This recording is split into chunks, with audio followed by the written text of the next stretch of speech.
Alors, nous commençons là. Nous sommes restés la semaine dernière sur ce que j'avais appelé l'énergie de l'archive. Sur l'idée que l'archive n'est pas un dépôt mort, mais qu'elle est comme le pétrole, le charbon et un certain nombre d'autres entités, une énergie fossile. Nous étions restés sur l'hypothèse qu'il y avait des règles de passage d'un événement de pensée à un autre. Et que ces règles étaient partie intégrante de l'archive elle-même.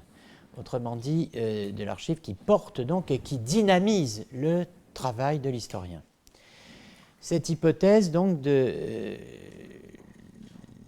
règles de passage en quelque sorte interne d'une certaine manière à l'archive elle-même, cette hypothèse correspondait à la magnifique description donnée par Michel Foucault de l'archive dans l'Archéologie du savoir, page 170-171, selon laquelle l'archive, c'est d'abord la loi de ce qui peut être dit, le système qui régit l'apparition des énoncés comme événements singuliers. On pourrait s'arrêter là, mais non. C'est ce qui, à la racine même de l'énoncé événement et dans le corpus où il se donne, définit d'entrée de jeu le système de son énonçabilité. On pourrait s'arrêter là, mais non. C'est ce qui définit le mode d'actualité de l'énoncé chose, c'est le système de son fonctionnement, c'est ce qui différencie les discours dans leur existence multiple et les spécifie dans leur durée propre. Extraordinaire définition, et je crois qu'il faudrait une vie pour arriver à répondre à l'ensemble de ces exigences sur plus d'un objet peut-être. Mais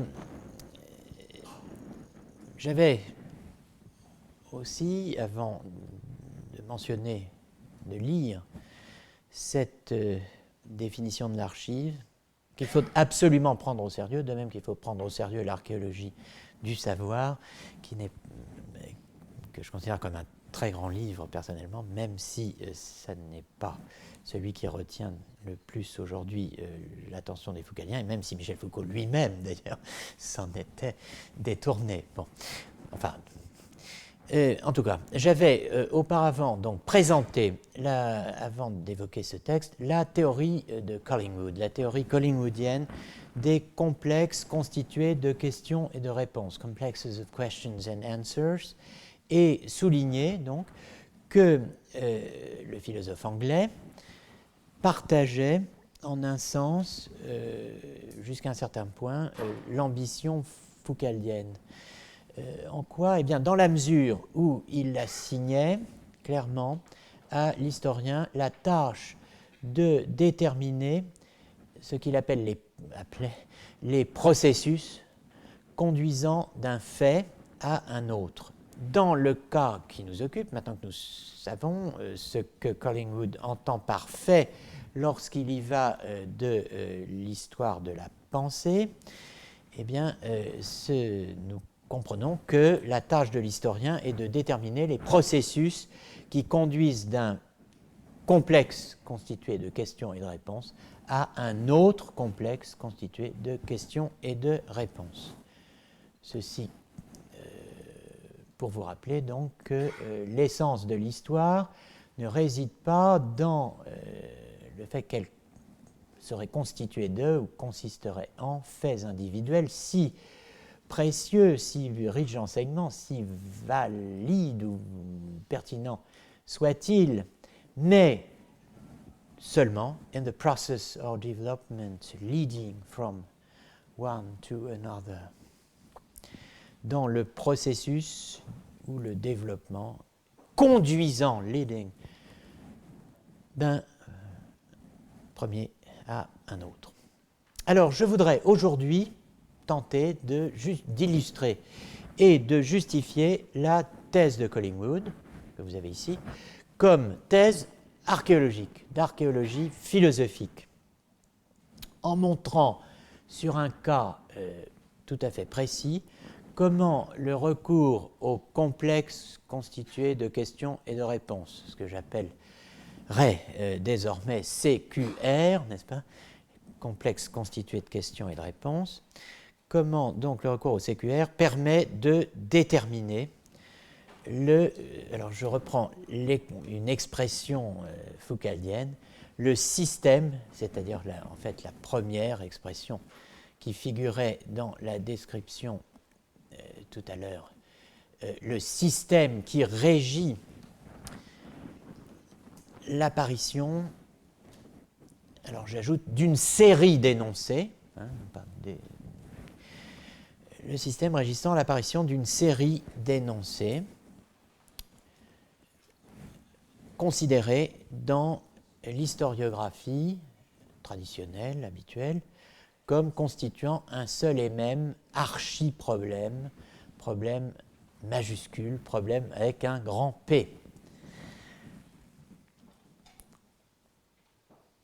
L'exemple choisi pour tester cette méthode des complexes de questions et de réponses est probablement le problème philosophique considéré comme le plus caractéristique du Moyen-Âge, l'archi-problème par excellence, le problème des universaux, qui est censé avoir traversé les siècles, identique, intact, ne variant qu'au niveau des réponses apportées.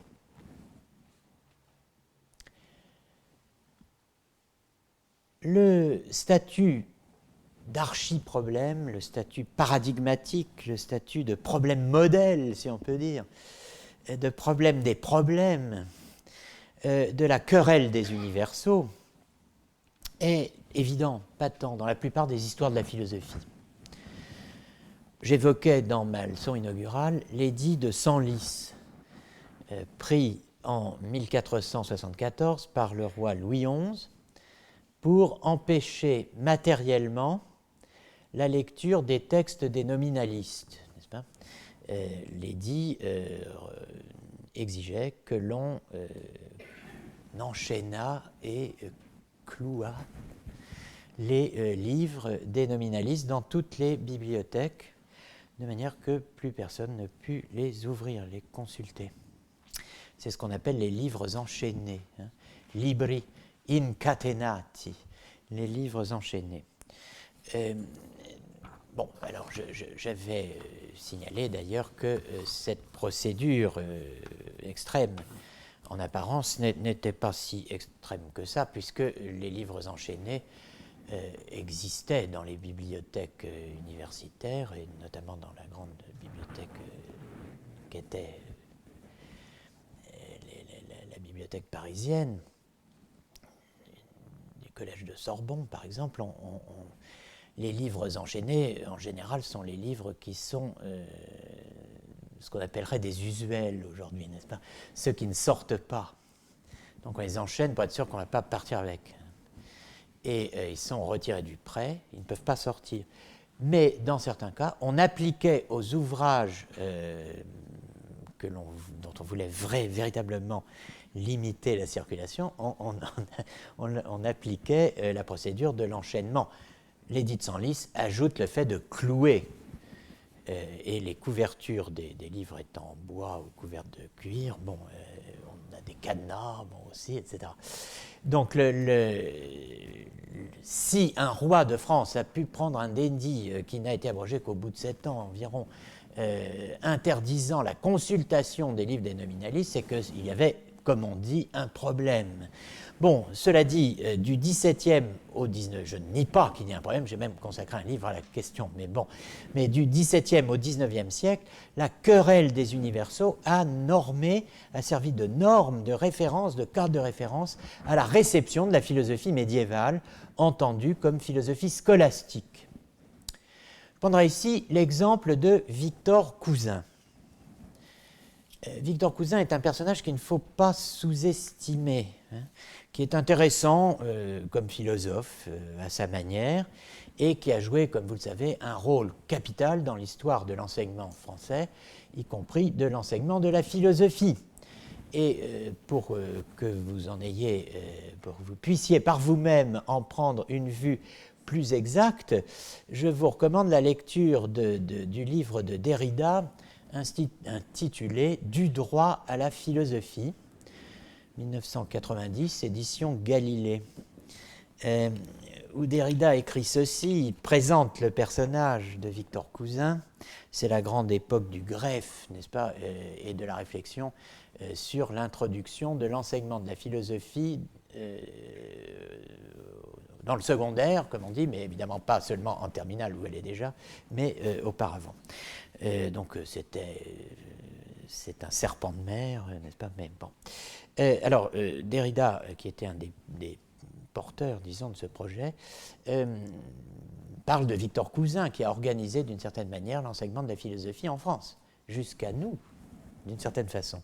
Libéral, vraiment persécuté. Entre parenthèses, ne simplifions pas, n'oublions jamais, pas plus que dans le cas de Hegel. Donc c'est vrai que Cousin, à un moment de sa vie, était un libéral et qu'il a été vraiment persécuté. Mais ce libéral vraiment persécuté, parenthèse, qu'on ouvre, qu'on ferme, qui devint pair de France, conseiller d'État, directeur de l'école normale supérieure, recteur de l'université et ministre de l'instruction publique. Donc voilà Victor Cousin habillé et même chaudement pour l'hiver, n'est-ce pas? Et ça c'est page 87 où vous avez le portrait, page 194, cette phrase merveilleuse où Cousin rappelle en 1850 ce qu'est un professeur de philosophie. Je vous le dis, puisque après tout, c'est de là que vient quand même la représentation, qui n'a pas forcément toujours cours, de ce qu'était et devait être un professeur de philosophie.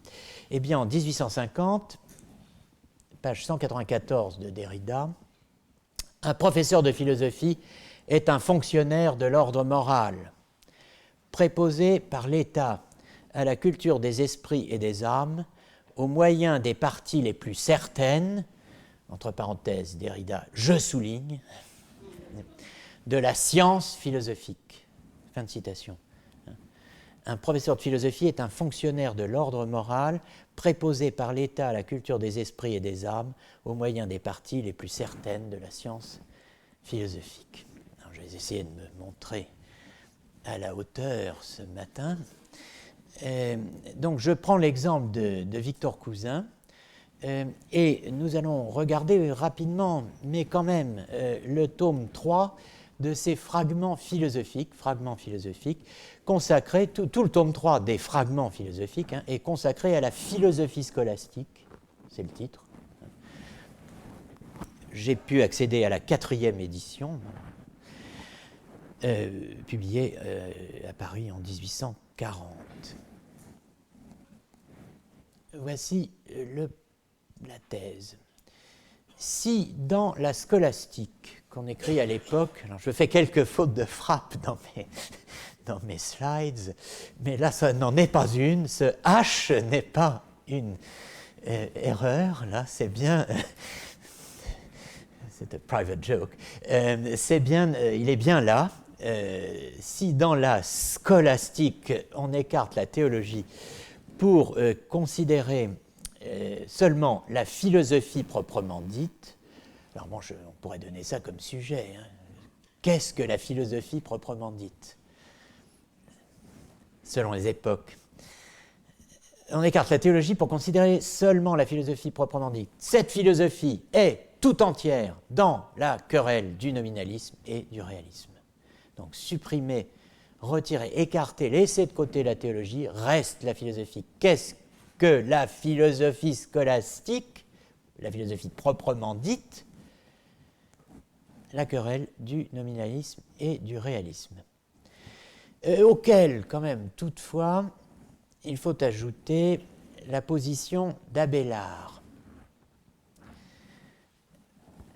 Page 20 des fragments philosophiques, qui, dit Victor Cousin, qui combat à la fois les réalistes et les nominaux, comme on le dit dans l'ancienne historiographie. D'ailleurs, c'est juste, puisque c'est nominales en latin, c'est les nominaux, et leurs adversaires sont les reales, on devrait d'ailleurs dire les réaux. Et on marquerait par là une certaine différence entre les réalistes et les nominalistes, à l'époque de Kant, à notre époque, etc. Mais en tout cas, donc Abélard qui combat à la fois les réalistes et les nominaux et qui expose, dit Victor Cousin, cette opinion intermédiaire qui, depuis, a été appelée le conceptualisme. Donc, quel bonheur! Nous étions dans un fastidieux duo, tête-à-tête, poussiéreux. Non, voilà le tiers qui sort de la coulisse et le conceptualisme. Les réalistes, les nominaux, les conceptualistes. Les réalistes, les nominaux, les conceptualistes. Les choses, les mots et les concepts. Ça rappelle un peu la triade de tout à l'heure, et vous allez voir que ça n'est pas par hasard. Cousin aime les formules totalisantes, et il donne une formulation à l'état pur de ce que j'appelle un archi-problème.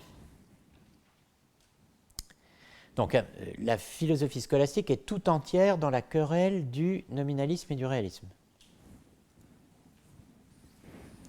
Platon est tout entier dans la théorie des idées. Alors, quelle est la thèse? Toute la philosophie se ramène à la querelle des idées, disons au débat Aristote-Platon, qui va être érigé en problème même de la philosophie. Et toute la philosophie scolastique qui se ramène à la querelle des universaux va donc ipso facto elle-même se ramener à la querelle des idées. Donc je lis maintenant le texte, planche 5 donc. Platon est tout entier dans la théorie des idées, et l'on peut dire avec une rigueur parfaite que la métaphysique d'Aristote est une polémique perpétuelle contre cette théorie. Ce n'est pas là une querelle de détails, c'est toute la différence, qui sépare ces deux grands hommes. Car c'est là le problème même de la philosophie. Les expressions de ce problème varient suivant les diverses époques de la philosophie et de la civilisation. Les données en sont plus ou moins nettement posées, les conséquences plus ou moins rigoureusement développées. Mais le problème est toujours celui qui, à toutes les époques, tourmente et féconde l'esprit humain, et par les diverses solutions qu'il soulève, engendre toutes les écoles. Donc vous voyez,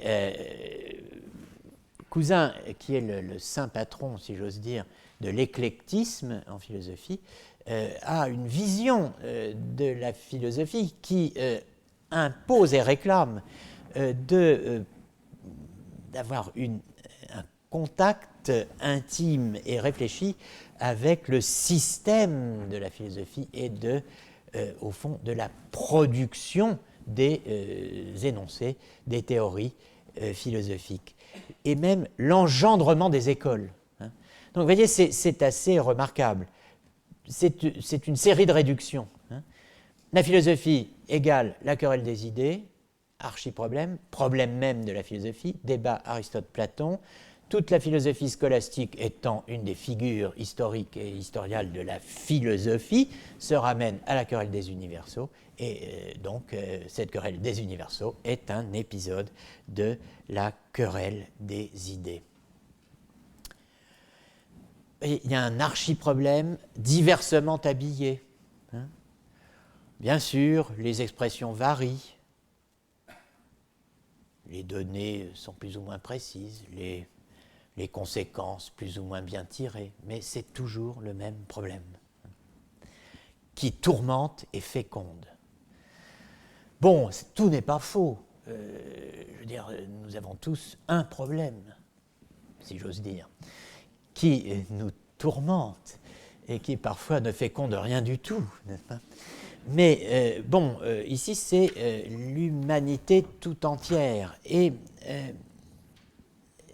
il y a une description, au fond, à la fois éclectique, c'est-à-dire à la fois sceptique, souriante et tatillonne, quoi. Le problème de la philosophie se teint, dit-il, en quelque sorte, le problème de la philosophie, se teint en quelque sorte de toutes les couleurs du temps où il se développe. Plonger dans un bain, n'est-ce pas, dans une teinture, c'est le milieu. Tout problème plongé dans un abîme du temps en ressort coloré, n'est-ce pas ?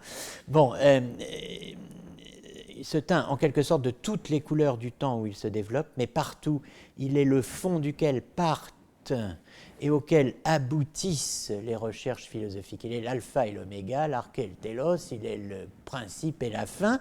Il a l'air de n'être guère qu'un problème de psychologie et de logique, et en réalité, il domine toutes les parties de la philosophie, car il n'y a pas une seule question qui, dans son sein, ne contienne celle-ci. Le problème de la philosophie, c'est le problème des idées, n'est-ce pas ? Donc, il a l'air de n'être qu'un problème de psychologie et de logique. En réalité, il domine toutes les parties de la philosophie, car il n'y a pas une seule question qui, dans son sein, ne contienne celle-ci. L'archi-question, la question des questions. Tout cela n'est-il qu'une combinaison de notre esprit, faite par nous à notre usage, ou tout cela a-t-il en effet son fondement dans la nature des choses? C'est la grande querelle de l'idéalisme et du réalisme post-kantienne. Mais c'est aussi le débat Platon-Aristote, et du même coup, ça va être la querelle des universaux. D'où vient que le problème de la philosophie et la querelle médiévale des universaux se ramènent l'un à l'autre, ou plutôt que la seconde, la querelle médiévale des universaux, se ramène au problème de la philosophie, c'est-à-dire la querelle des idées, le problème des idées. Bon, ce n'est pas une oukase. Victor Cousin, du haut des diverses fonctions qu'il occupe dans le système éducatif, comme on dit aujourd'hui, ne prononce pas souverainement en disant c'est comme ça et ça n'est pas autrement. Il y a des arguments, il y a des analyses, et c'est bien pourquoi il faut encore lire ce genre d'auteurs. Le scénario, parce qu'ils nous apprennent quelque chose sur la méthode en histoire et sur la manière dont nous faisons de l'histoire. Le scénario est simple. Tout part d'une phrase de Porphyre. On cherche ce qui va nous permettre de trouver un passage entre querelle médiévale des universaux et querelle des idées. Il faut un moyen terme, il faut un sas, il faut un portail, il faut une entrée. Qu'est-ce que c'est ? Ça pourrait être 25 volumes, ça pourrait être, je ne sais pas, 3 siècles de réflexion. Non, c'est une phrase de Porphyre. Bon, d'ailleurs, c'est une phrase de Porphyre, l'expression est ambiguë d'une certaine façon, mais c'est bien une phrase de Monsieur Porphyre. Donc, tout part d'une phrase de Porphyre. La phrase elle-même expose la grande alternative de la philosophie antique, de la philosophie scolastique et par voie de conséquence de la philosophie moderne, y a-t-il ou non des idées? En effet, ça peut être sceptique, mais enfin, pourtant non. Hein. L'idéalisme, la phrase est de Cousin, l'idéalisme a survécu à Platon. Il a, je cite toujours, traversé les âges. Je cite toujours, il vit et vivra autant que l'esprit humain et la philosophie. L'idéalisme a survécu à Platon. Il a traversé les âges, y compris le long Moyen-Âge. Hein. Il vit, il vivra, autant que l'esprit humain et la philosophie. La théorie contraire, page 87, n'est pas moins vivace. Le conflit n'est donc pas près de s'éteindre. Hein. Même si la philosophie scolastique, elle, a disparu. Donc nous entrons, nous sortons, nous sommes des accidents de l'histoire, n'est-ce pas? Mais la substance de l'histoire reste ce problème même de la philosophie. Les couleurs changent, les conséquences, les formulations varient, mais le conflit demeure. Pourquoi? Parce que, au fond, entre la philosophie antique et nous, il y a la philosophie médiévale. Entre la philosophie antique et la philosophie médiévale, il y a une phrase, il y a la phrase de Porphyre. Cette phrase unique qui porte toute l'histoire de la philosophie se trouve au début de l'Isagogé. En grec, l'introduction rédigée par Porphyre aux catégories d'Aristote, premier livre de l'Organon, dans les distributions les plus couramment attestées, en tout cas dans celle-là, pour que cette introduction aux catégories puisse valoir elle-même comme une introduction à toute la philosophie, ce qu'elle était de fait dans le cursus néoplatonicien, athénien et alexandrin. Cette Eisagogé, cette introduction, est traduite au VIe siècle de l'ère chrétienne par Boès, du grec au latin. Boès, l'auteur de la Consolation de philosophie, Philosophia étant un personnage qui lui apparaît en rêve peu de temps avant qu'il ne soit exécuté, comme vous le savez.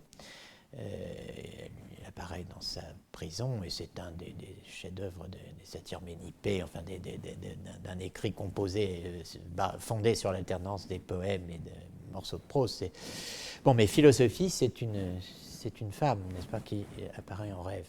En tout cas, Boès n'a pas fait qu'écrire la Consolation de philosophie, il a aussi traduit et commenté un certain nombre d'œuvres d'Aristote. Il a aussi traduit les Agogées, donc dans la période qui est à peu près contemporaine de la fermeture de l'école néoplatonicienne d'Athènes par l'empereur Justinien, 529 exactement pour cette fermeture, et de la conversion au christianisme des principaux philosophes de l'école d'Alexandrie, avec notamment Jean le Grammairien, Philopon, dont j'ai déjà parlé la semaine dernière. Donc vous voyez, à ce moment précis où commence ce qu'on appelle la Translatio Studiorum, la migration des philosophes d'Athènes vers la cour de l'empereur de Perse, parce que leur école est fermée, en ce moment où commence au fond une christianisation de la philosophie alexandrine, et bien dans ce même moment, Boès, en Occident, traduit Aristote et Porphyre du grec au latin.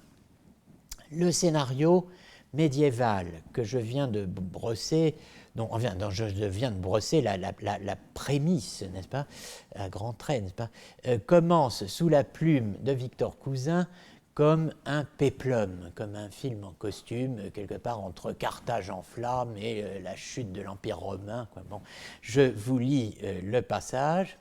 Il faut supposer le monde ancien détruit, la philosophie ancienne ensevelie avec la civilisation dont elle faisait partie, et la longue et brillante polémique qui avait fait la vie même de cette philosophie, réduite à la phrase de Porphyre dans la traduction latine de Boès.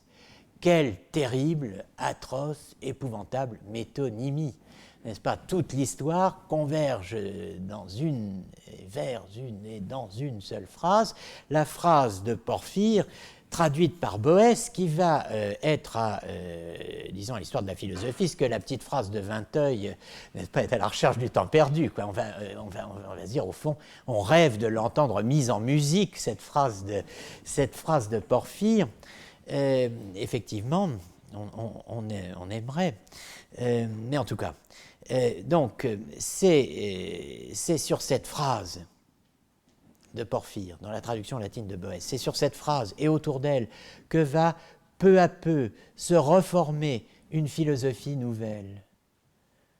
Et un monde dévasté, vide, il n'y a plus rien, il n'y a plus qu'une phrase, et petit à petit va se réordonner autour de cette phrase, ce front, cet ordre de bataille, cette ligne, ce corps d'armée que va être la philosophie. Et nous saurions, mais pensons à la description qu'Aristote donne de la pensée. Une armée en déroute qui tout à coup se reforme parce que quelqu'un a eu le courage de s'arrêter, de faire face, front de toutes parts, et les pensées tout se rassemble autour de cela. Relisez l'admirable passage de ce point de vue des analytiques, n'est-ce pas, où Aristote compare la pensée qui se stabilise et s'arrête comme une armée en fuite qui tout à coup s'arrête, se fixe et fait front.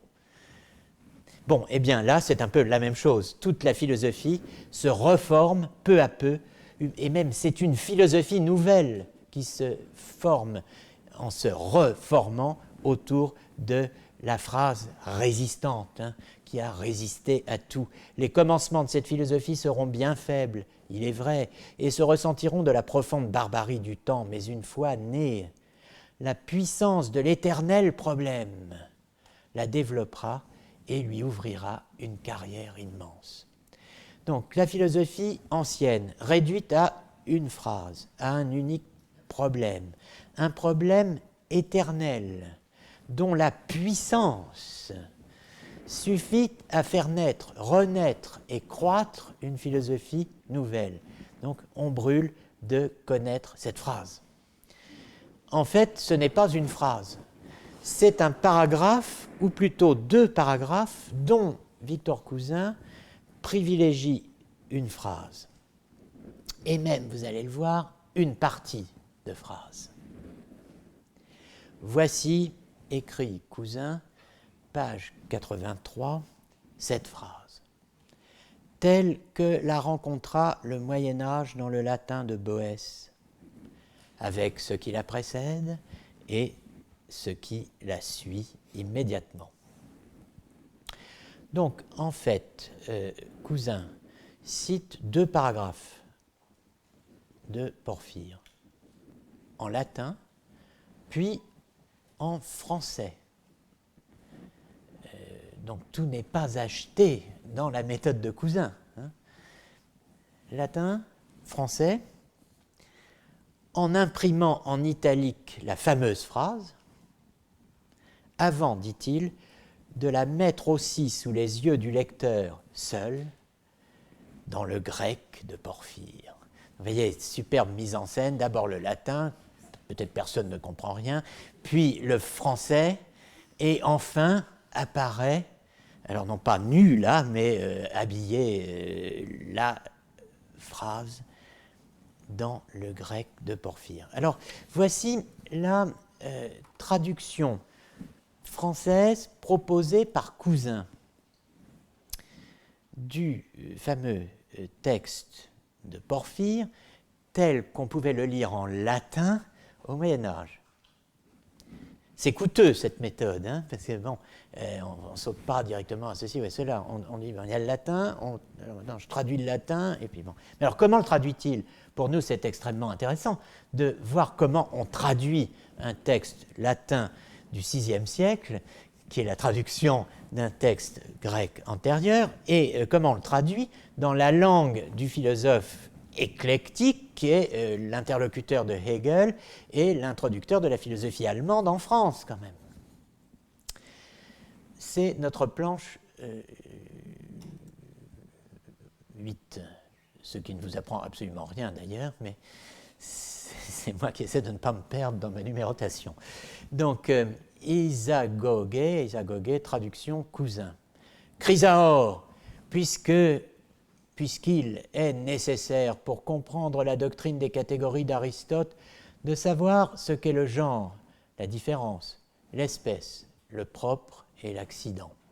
Et puisque cette connaissance est utile pour la définition et en général pour la division et la démonstration.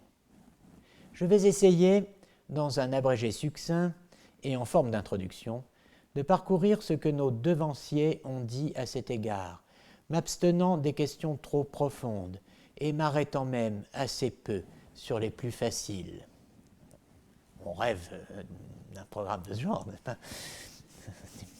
Mais, voilà la phrase. Par exemple, je ne rechercherai point, premièrement, et moi, si les genres et les espèces existent par eux-mêmes ou seulement dans l'intelligence, ni, deuxièmement, dans le cas où ils existeraient par eux-mêmes, s'ils sont corporels ou incorporels, ni, troisièmement, s'ils existent séparés des objets sensibles ou dans ces objets sensibles et en faisant partie. Alors donc on suppose qu'un « en » a sauté et qu'il faudrait lire « et en faisant partie ».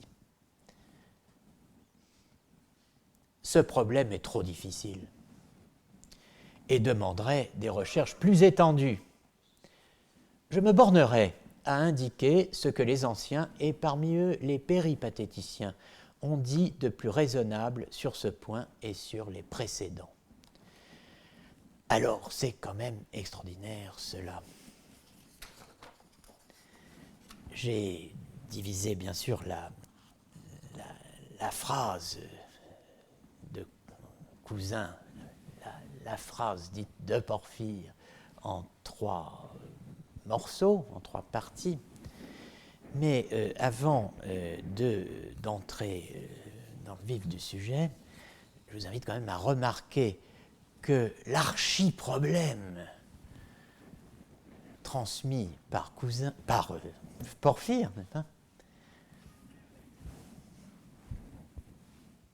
par la belle phrase de Porphyre, eh bien, Porphyre le pose ce problème pour dire que précisément, il ne va pas en parler. Pourquoi? Eh bien, parce que cela réclamerait des recherches plus étendues. Bon, oui, mais en fait, ça n'est pas cela qui est à l'arrière-plan, exclusivement la difficulté, le temps, patience et longueur de temps.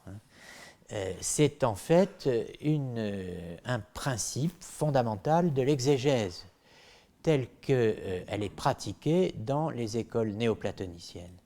On ne doit jamais expliquer une œuvre au-delà de son skopos. Le skopos, scopus, c'est le but, le thème, la visée, ce dont il s'agit, ce qui est en cause dans l'ouvrage en question. Donc, vous voyez, le skopos de l'Eisagoge, si je vendais la mèche, n'est-ce pas, et que je vous disais tout de suite ce qui est en cause, eh bien, le skopos de l'Eisagoge n'est pas théologique.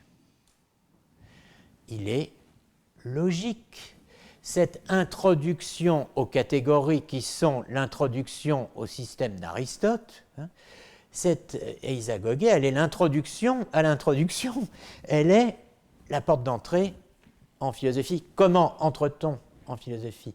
Nul n'entre ici s'il n'est logicien. On doit apprendre les rudiments de la logique et donc les problèmes qui se posent là réclament une réponse que la logique ne peut pas fournir, mais la théologie. Donc il relève d'une science plus élevée que la logique.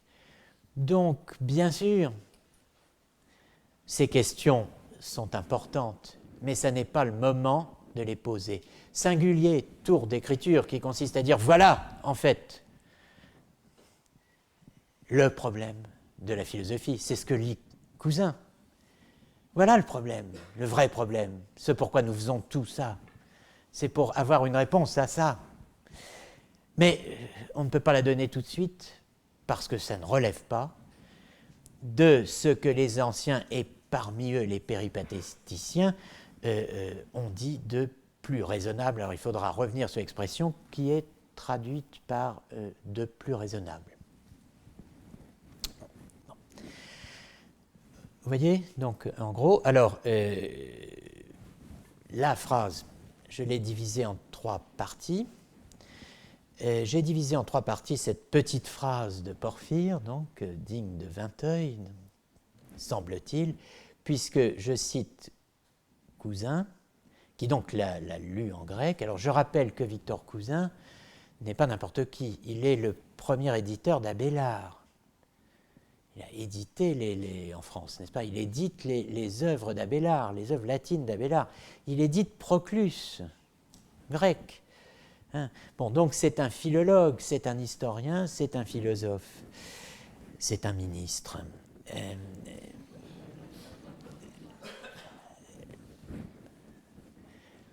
Le langage harmonieux, la manière de s'exprimer nette et précise, et en même temps encore gracieuse. Voilà, j'espère que vous avez trouvé tout ça dans la phrase de Porphyre.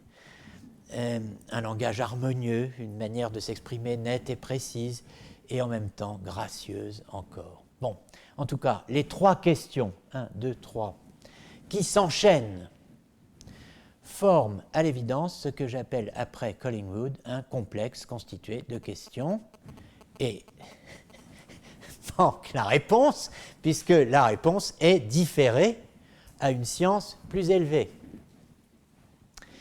Bon, avant d'examiner de plus près tout cela, historiquement et archéologiquement, notons 3 points.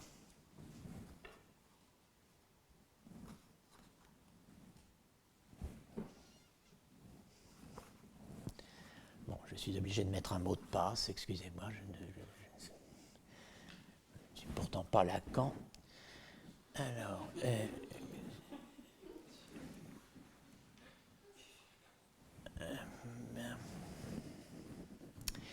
donc, 3 points.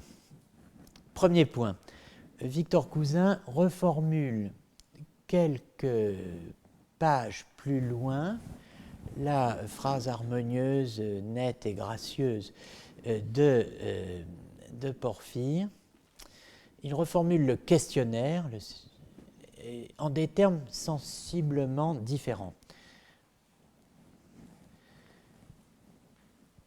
Donc je fais une petite comparaison là, simplement pour que vous voyez les nuances lexicographiques entre la traduction en italique et ce que Cousin présente lorsqu'il commente tout cela. Il nous dit « Boès examine les 3 questions sur les genres et les espèces. Premièrement, première question, s'ils existent par eux-mêmes ou s'ils ne sont que des conceptions de l'esprit. » Voilà sa reformulation maintenant dans son commentaire. Tout à l'heure, il traduisait « si les genres et les espèces existent par eux-mêmes ou seulement dans l'intelligence. » ça n'a l'air de rien, mais on va voir que c'est important. Deuxièmement, deuxième question, s'ils sont corporels ou incorporels. Tout à l'heure, la traduction disait « dans le cas où ils existeraient par eux-mêmes, s'ils sont corporels ou incorporels ». Troisièmement, s'ils existent seulement dans les objets sensibles ou s'ils en sont séparés. La traduction disait « s'ils existent séparés des objets sensibles ou dans ces objets sensibles et en faisant partie ». Ça, c'est le premier point qu'il faut noter. Il y a des petites différences dans la restitution des thèses, enfin des problèmes posés. C'est allégé. Deuxième point à noter, Cousin souligne que Boès applique ces questions non seulement au genre et à l'espèce, mais aussi à la différence au propre et à l'accident. Troisièmement, et c'est cela qui m'intéresse, Cousin explique que les trois questions qu'on vient de voir peuvent être ramenées à la première. Donc je signalais tout à l'heure cette pratique métonymique, n'est-ce pas, prendre la partie pour le tout de l'historien Cousin, n'est-ce pas, on va de réduction en réduction. La querelle des universaux se résume à la querelle des idées, tout tient dans une seule phrase, la phrase de Porphyre, qui en somme présente trois questions, qui pour finir se ramènent à la première d'entre elles. C'est clair. Donc, Cousin explique que les trois questions peuvent être amenées à la première et que à cette question, donc telle qu'il la comprend, c'est-à-dire telle qu'il la restitue dans ce que vous avez eu sous les yeux au tableau, cette question qui résume toute la philosophie d'une certaine manière, résume aussi tout le questionnaire de Porphyre. 1 égale 3. Eh bien, à cette question, Boès fait une réponse positive. Voilà le texte maintenant. Sur la première question, qui peut nous tenir lieu des deux autres? La manière de travailler de l'historien. Il y a trois questions. Je considérerai la première, qui peut tenir lieu des deux autres? Sur la première question, qui peut nous tenir lieu des deux autres, Boès déclare positivement que le genre, l'espèce, la différence, le propre, l'accident existent réellement. Et la raison qu'il en donne est que sans eux, rien ne serait, puisqu'il n'y aurait ni accident, ni propriété, ni différence, ni genre. Bien. Pour Cousin, Boès n'a pas compris Porphyre. Plus exactement encore, enfin plus précisément encore, il n'a pas compris la phrase où tout se joue, à savoir la première question de Porphyre. Pas de chance. Porphyre se demande si les genres et les espèces, et non pas l'espèce et le genre, existent réellement. Par exemple, il se demande si tel genre déterminé, à savoir l'humanité, existe indépendamment des individus qui le composent, ou bien si ces individus seuls existent, et si le genre humanité n'est pas une pure abstraction. Voilà ce que Porphyre se demande. Est-ce que les genres et les espèces existent indépendamment des individus qui les composent, qui tombent sous ces genres et ces espèces, ou bien est-ce que seuls existent les individus? Auquel cas, les genres comme par exemple le genre humain, ne serait que pure abstraction. Bon, ce sont des choses ou pas ces genres. Voilà le problème de Porphyre. Boès n'a pas compris cela. Il a converti la grande et légitime question de la réalité des genres et des espèces en la question insensée, et qui n'en fut jamais une, de la réalité du genre, de l'espèce, de la différence, du propre et de l'accident. Bon. Je ne commande pas là, mais on pourrait faire un commentaire philosophique de cela et dire que la question de la réalité de la différence n'est peut-être pas si insensée qu'il le dit, que la question de la réalité du propre n'est peut-être pas si insensée qu'il le dit, et que finalement la question de la réalité de l'accident est tout sauf insensée. Mais bon, comment aborder le texte de Porphyre si on veut l'aborder autrement que Boès ne l'a abordé? Comment comprendre Porphyre? Et voilà, ça c'est la tâche de l'historien.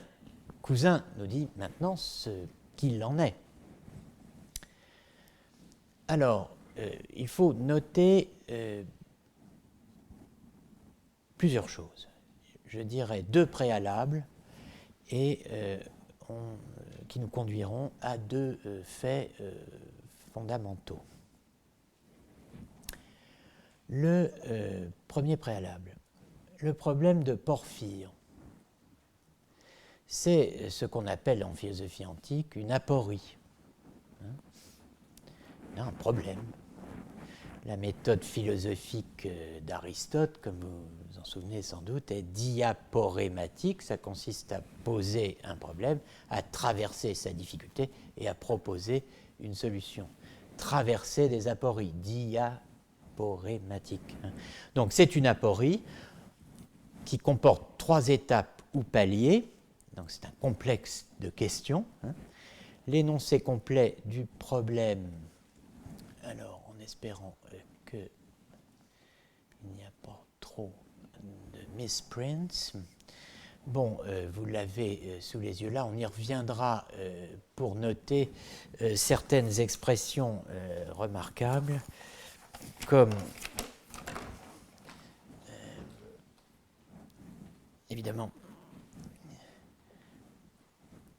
il y aura celle-ci, Uphesteken, et puis En, Monais, Psilais et Pinoiais, qui nous occuperont, ces deux expressions, quelques minutes. Donc, donnons une traduction française du texte grec que vous venez de voir. Concernant les genres et les espèces.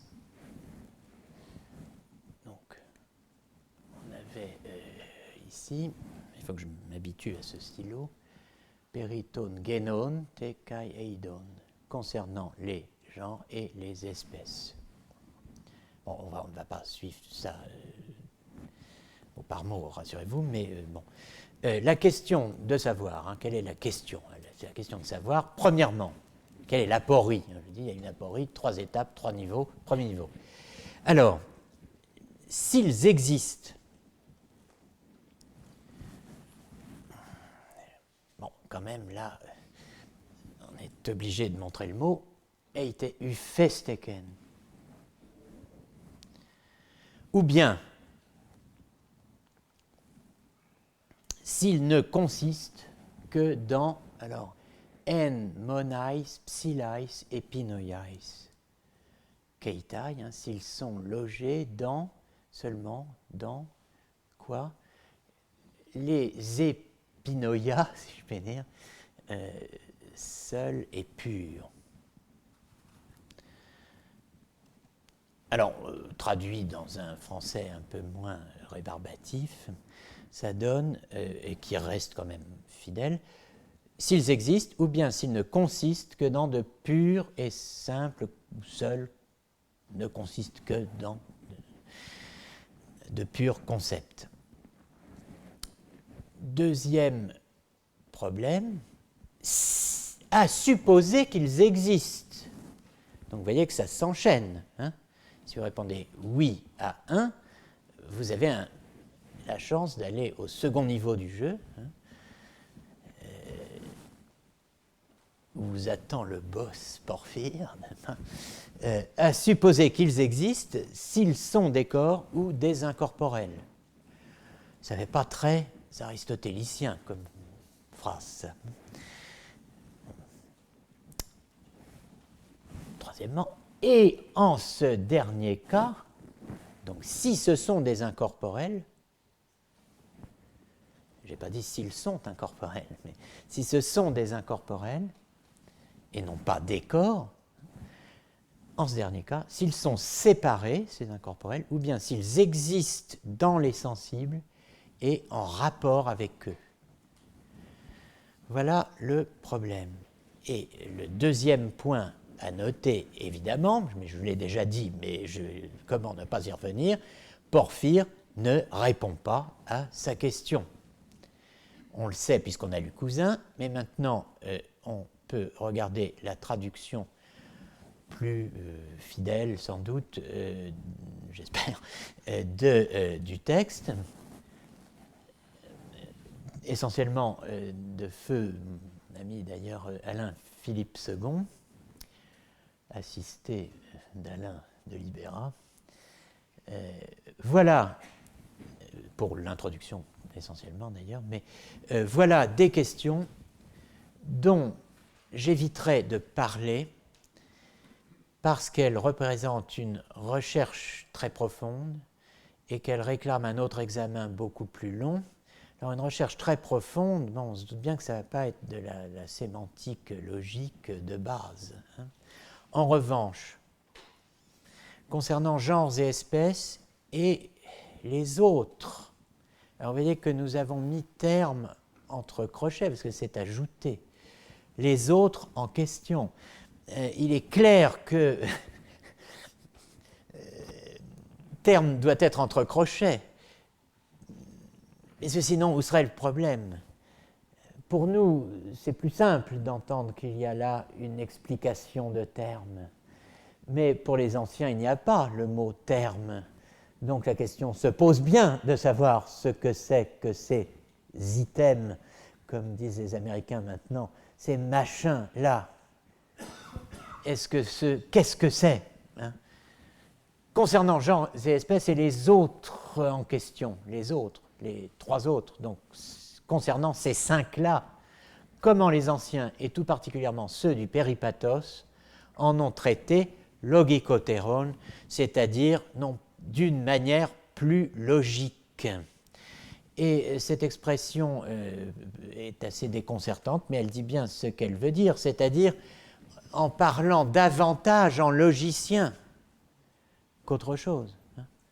D'une manière plus logique, il parle d'une manière plus logique que les autres écoles, Et donc, évidemment, il faut comprendre qu'on va privilégier dans l'explication de ce texte de logique qu'est l'Eisagogé, qui introduit un traité de logique que sont les catégories, qui introduit elle-même à un ouvrage d'ensemble qu'on appelle l'Organon, qui est l'ensemble des traités de logique d'Aristote. Bon, on comprend effectivement que si on veut parler dans les limites du scopos de l'œuvre, il va falloir parler en logicien.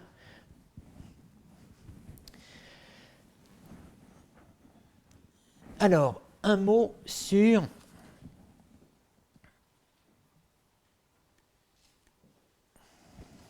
cette expression en monais, psilais et pinoiais. Qu'est-ce que cela, la psilé et pinoia? Psilé et pinoia. Eh bien, la première hypothèse que vous puissiez formuler, c'est que la psilé et pinoia, hein, vous voyez, et pinoiais au pluriel, hein, et psilais, la psilé-épinoïa n'est pas l'épinoïa. C'est de l'épinoïa pure. Bon, c'est du vocabulaire technique. Ça, clairement. Qu'est-ce que ça veut dire? D'où vient ce vocabulaire? Je ne vais pas me lancer dans 2 siècles d'histoire du vocabulaire logique et psychologique de l'Antiquité tardive, mais quand même, disons que, comme exemple d'épinoïa,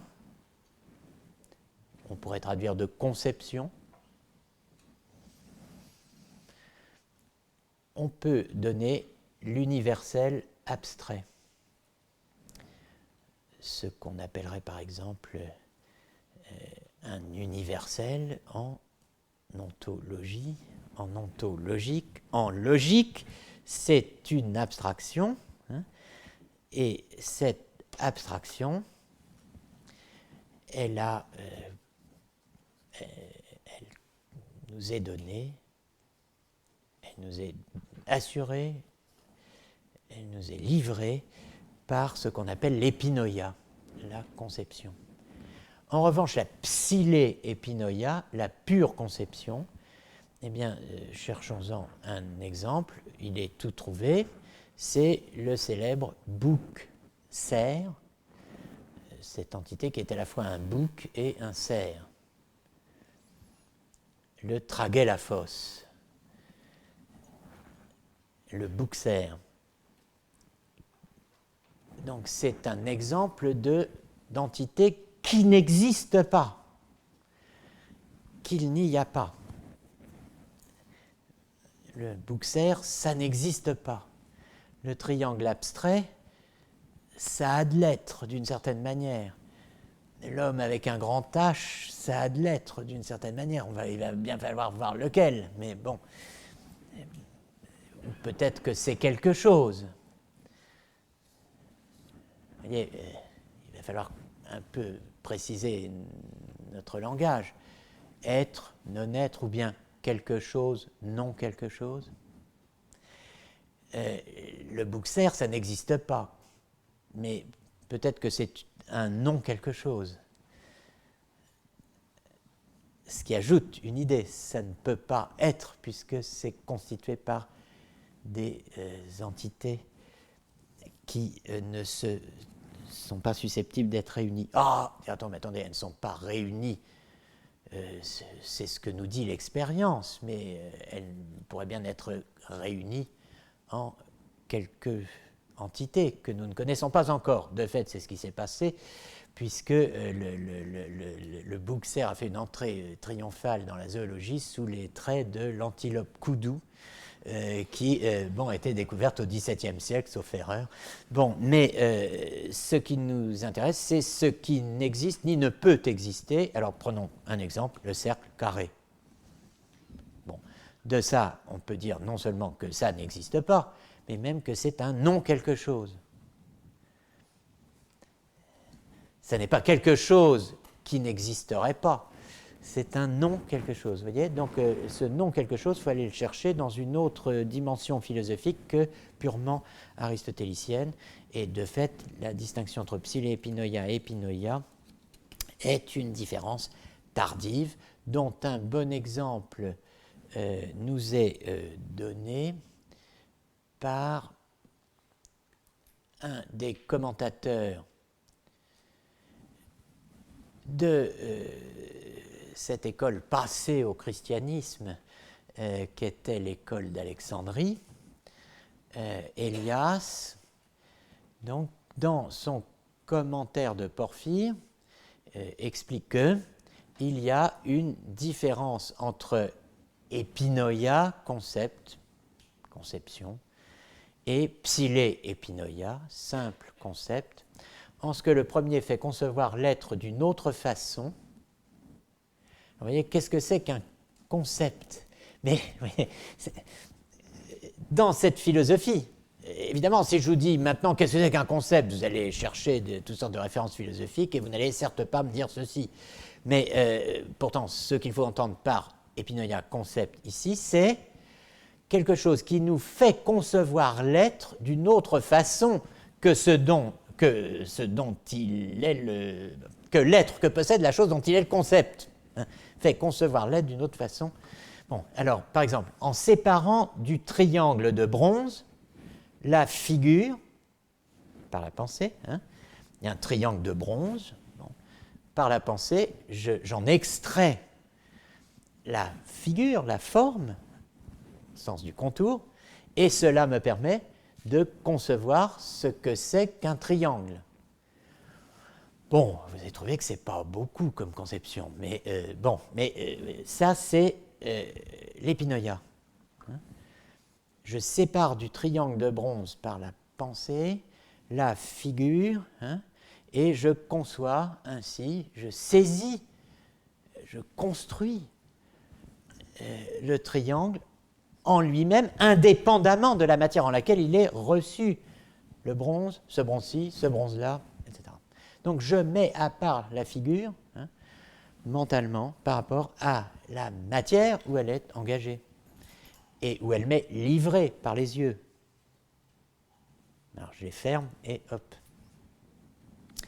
Tandis que le simple concept, psilé et pinoïa, est celui qui feint des choses impossibles par nature. Bon, vous voyez, comme le Buxer, et autre chose du même genre. Bon, le Buxer est clairement, pour Elias, une chose impossible par nature. Une même chose ne peut pas être à la fois un bouc et un cerf. Sinon, il n'y a plus de taxinomie. Or, tous les agogais, c'est quand même une théorie des genres et des espèces, et cette théorie des genres et des espèces, elle est quand même destinée à fonder une science qui classe.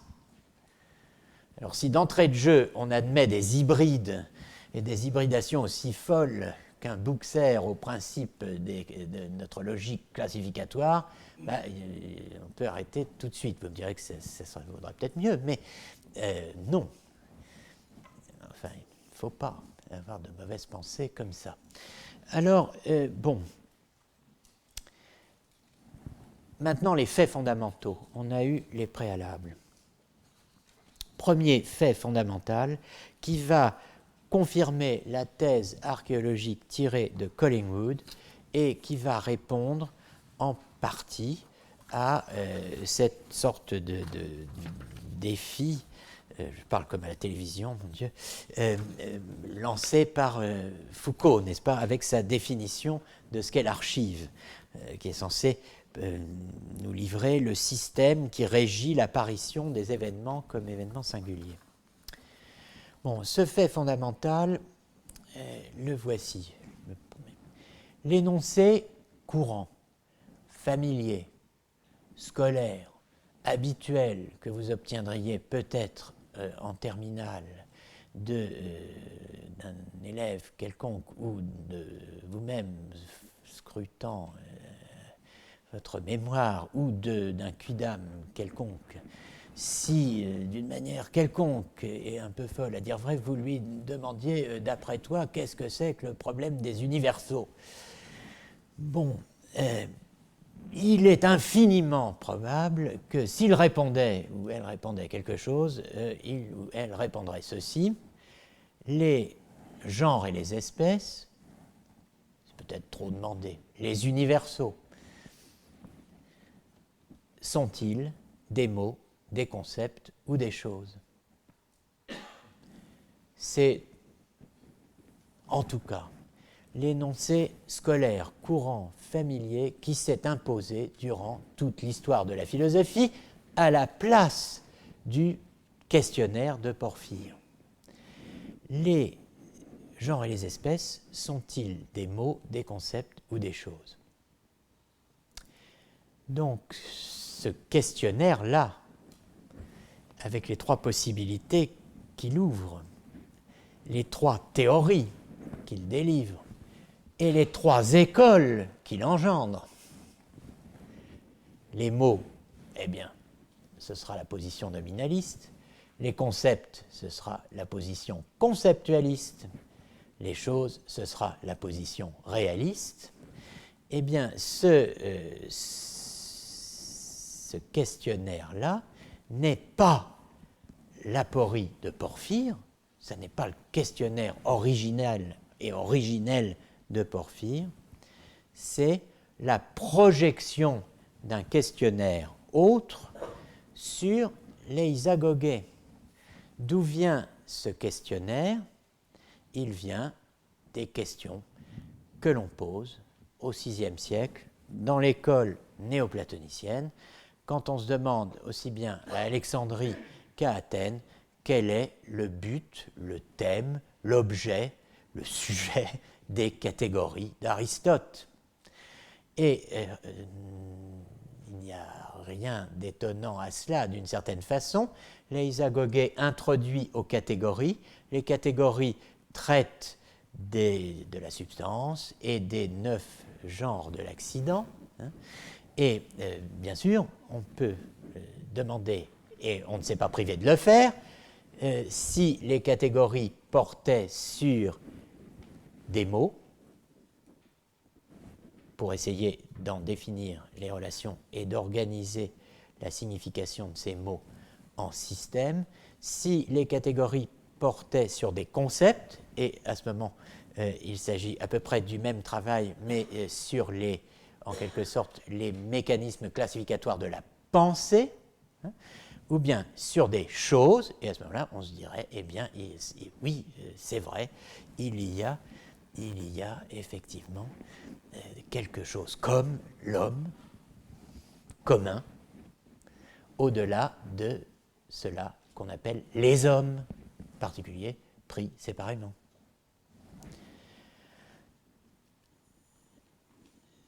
Donc, on avait l'habitude dans les écoles néoplatoniciennes de s'interroger sur le skopos, sur l'objet, le sujet, le scope des catégories. Ce qui se passe, c'est qu'on projette le skopos des catégories sur l'introduction aux catégories. Isagogues. La détermination du skopos des catégories maintenant, vous allez me dire, mais d'où prennent-ils cela? Puisque vous êtes là à nous dire les mots, les concepts, les choses, mais bon, pourquoi les mots, les concepts, les choses? Eh bien, c'est simple. Vous avez les isagogues, vous avez les catégories. Quel est l'ouvrage qui vient tout de suite après les catégories? Dans l'Organon, c'est le Peri Hermeneias, alias De Interpretatione. Quel est le contenu du premier chapitre du Peri Hermeneias, alias De Interpretatione? Eh bien, c'est la distinction entre les choses, pragmata, les pathemata tes psyches, les affects de l'âme, ce qu'on a pris l'habitude d'appeler ensuite les concepts, alors qu'il faudrait appeler ça les pathèmes, c'est-à-dire ce que les choses impriment sur notre âme, les représentations qu'elles causent en notre âme, ce qui fait que ces représentations qu'on appelle les pathèmes, les affects, qu'on appelle ensuite les conceptions, et au Moyen-Âge les intentiones, les intentions, sont dans une relation qui est à la fois de ressemblance, de lieu-tenance. Les pensées renvoient aux choses, sont mises à la place des choses, mais elles sont aussi causées par les choses, puisque ce sont des pathemata, des pathèmes, des passions, passiones, animae. Les passions de l'âme, c'est ce qu'on appelle les concepts. Aïe. Oui, mais c'est comme ça. Au départ, c'est ça. Les impressions, les affects, les pathèmes. Bon, et puis, il y a, à part donc les choses et les concepts, il y a évidemment les phonae, la phonée sémantique, dit Aristote, c'est-à-dire les voix, les sons vocaux, qu'on va appeler aussi les mots, qu'on va appeler aussi les noms. Bon, voyez. Donc vous avez ce trio-là qui est au départ du dé interprétationné. Donc, il y a ce que j'appelle un feedback textuel. Représentez-vous maintenant les trois traités disposés l'un après l'autre. L'Eisagoge qui introduit aux catégories les catégories qui préfacent le dé interprétationné, puis toute la logique. Il y a ce que j'appelle un feedback textuel en deux temps. Premièrement, notons donc que l'énoncé scolaire du problème des universaux, les genres et les espèces sont-ils des mots, des concepts ou des choses, n'est pas l'aporie initiale, originelle de Porphyre, mais un effet de la projection rétrospective du scopos des catégories sur l'Eisagoge, qu'on fait en faisant cours, en expliquant le texte. On se sert pour expliquer un texte de cette notion de scopos et, évidemment, on s'appuie sur un certain nombre de thèses, d'acquis, de principes d'interprétation. Deuxième temps de ce feedback textuel qui, en fait, nous indique comment a bien pu se former le scopos d'interprétation des catégories, eh bien, par la lecture du dé interprétationné ou périherménéias. La détermination de ce scopos est elle-même solidaire des éléments de sémantique mis en place par Aristote dans le chapitre 1er du périherménéias. Donc, nous allons faire court. Je vais commencer à vous expliquer l'Eisagoge pour vous introduire aux catégories qui vous permettront enfin d'accéder au périherménéias. Eh bien oui, mais avec quels outils? Avec des outils tirés du périherménéias que j'ai rétrospectivement projetés sur le scopos des catégories, puis qui m'ont par là même permis d'organiser l'intelligibilité de ma lecture et de ma problématisation de l'Eisagoge. Si après ça, le cercle herméneutique n'est qu'une plaisanterie, alors, bon, vous voyez, l'ordre d'exposition des traités est commandé en sous-main par une rétrocession, si je puis dire, par un reflux des catégories fondamentales de la sémantique d'Aristote sur ces catégories et des catégories sur l'Eisagoge, c'est-à-dire sur les universaux. Donc, quel est, et on va être obligé de s'arrêter, mais quand même, je voudrais que vous ayez sous les yeux le texte du dé interprétationné 16A1-18 dans la traduction Tricot, Vrin. Il faut d'abord établir la nature du nom et celle du verbe. Ensuite, celle de la négation et de l'affirmation, de la proposition et du discours. On comprend que le dé interprétationné puisse être l'entrée dans la logique. Nom, verbe sont les constituants de la proposition, qui est une forme de discours. Mais il y a diverses sortes de propositions. Il y a les affirmatives et les négatives. Si vous n'avez pas ça en tête, vous pouvez aussi bien vous arrêter tout de suite. Bon, pour pouvoir avancer, on va donc établir la nature du nom et celle du verbe. Comment établir la nature du nom et la nature du verbe? En donnant des rudiments de sémantique philosophique, autant de termes qui n'existent pas vraiment sémantique philosophiquement, mais enfin, en tout cas, il faut rendre compte de ce qui constitue un nom, de ce en quoi consiste un nom, de ce en quoi consiste un verbe. Et quand je dis des éléments de sémantique, je pèse mes mots, puisque, après tout, les raisonnements sont constitués de propositions. Les propositions sont constituées de termes, noms et verbes, et les noms et les verbes sont bien constitués de quelque chose, ce qu'on va appeler les grammes, ce qui est écrit. Et à partir de là se pose la question de savoir qu'est-ce qui est écrit. Eh bien, ce qui est écrit, c'est des sons vocaux, et puis tout s'enchaîne. Les sons émis par la voix sont les symboles des états de l'âme. Et les mots écrits, les symboles des mots émis par la voix. Et de même que l'écriture n'est pas la même chez tous les hommes, les mots parlés ne sont pas non plus les mêmes. Donc, il y a divers systèmes de mots parlés et écrits qui varient selon les hommes. Le texte grec dit ils sont katasyntheken et on va finir par traduire cela en disant qu'ils sont par convention pacte. Mais ça n'est pas forcément la bonne traduction, je ne m'engage pas là-dedans. Les états de l'âme, en revanche, les pathemata, tes, psyches, les affects de l'âme,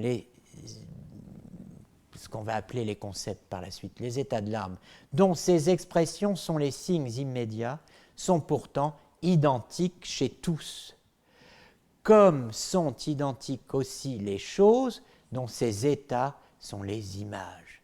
Donc vous avez ici un système complet, les choses dont les pathemata, tes, psyches sont les images, on va dire les représentations par la suite.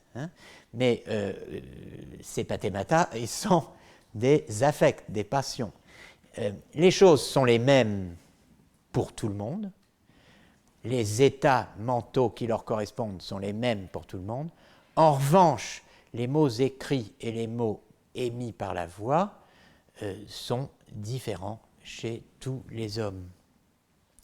Vous voyez, voilà ce qu'on appelle le triangle sémantique d'Aristote, parce qu'au sommet, vous mettez les pathèmes, à gauche, les sons émis par la voix, à droite, les choses. Les sons émis par la voix signifient les choses par l'intermédiaire des affects ou des concepts ou des impressions mentales. Ils n'ont pas de relation directe, les mots et les choses. Non, les mots, les concepts et les choses. Et la relation entre les mots et les concepts est conventionnelle, la relation entre les concepts et les choses est naturelle. Donc vous avez un côté du triangle qui est celui de la convention, vous avez l'autre côté qui est celui de la nature. Ici, la loi, là, la nature. Au sommet, la pensée, à gauche, les signes, à droite, les choses. Bon. Donc c'est cela, c'est ce dispositif-là qui est, par feedback, rétrospectivement, projeté sur tout ce dont on peut s'enquérir. Et de quoi peut-on s'enquérir au seuil de la construction d'une vaste entreprise philosophique? Eh bien, des catégories de choses qu'il y a, de choses qu'on pense, de choses qu'on peut signifier, et puis aussi des 5 chefs sous lesquels on peut regrouper tout ce que l'on catégorise, tout ce que l'on dit, à savoir ces fameux universaux, genre, espèce, différence, propre, accident. Vous voyez donc qu'un système est là, mais que la manière dont nous est venue la question qui est consignée dans la phrase de Porphyre n'a pas directement à voir avec ce qu'est devenu le problème de Porphyre dans la tradition interprétative ultérieure. Et ce que vous observez quand vous lisez des commentaires de l'Élisagogé, à mesure que le temps passe, c'est qu'on surimpose de plus en plus nettement et violemment la seconde grille, celle héritée du Périherménéas, sur le questionnaire initial, au point que les incorporels, très vite, et même assez radicalement, finissent par disparaître, ou en tout cas par perdre radicalement aussi le sens qu'ils pouvaient bien avoir chez ceux qui y recouraient, à savoir les stoïciens, et aussi, faut-il le dire,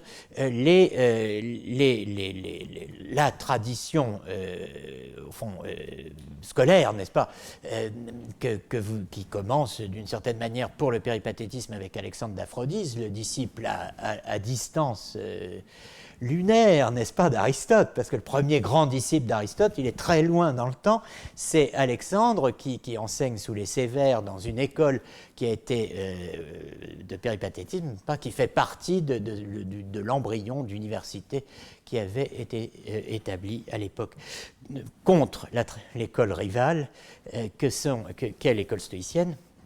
et contre les épicuriens. Donc vous voyez, vous avez ici véritablement un schème qui est un schème interprétatif, mais un schème qui aussi donne à penser. Il ne s'agit pas seulement d'interpréter un texte, il s'agit effectivement de poser des problèmes nouveaux, mais aussi, puisqu'il s'agit quand même bien, malgré tout, d'un scopos au départ, c'est-à-dire de l'interprétation d'un texte qu'on lit dans l'enseignement, il faut bien voir qu'on a aussi affaire, je dirais, à de l'interprétation scolaire d'un texte. Les problèmes philosophiques sont liés à l'exégèse des textes fondateurs, dans une tradition scolaire particulière qui est celle qu'a mise en place l'école néoplatonicienne, que ce soit à Athènes ou à Alexandrie, où Aristote est le prolégomène indispensable à l'étude de Platon. Donc n'oubliez jamais cela, il y a une structure au fond qui articule toute cette démarche. Aristote pour Platon, Aristote en vue de Platon. Aristote, c'est ce qu'on appelle les petits mystères dans l'école néoplatonicienne. Platon, ce sont les grands mystères. L'exégèse des textes d'Aristote doit nous rendre capables de pratiquer l'exégèse des grands dialogues de Platon. Eh bien, regardez l'université médiévale, vous avez les arts du langage et les arts tout court qui sont placés là en prolégomène à l'étude de la théologie. Je m'arrête.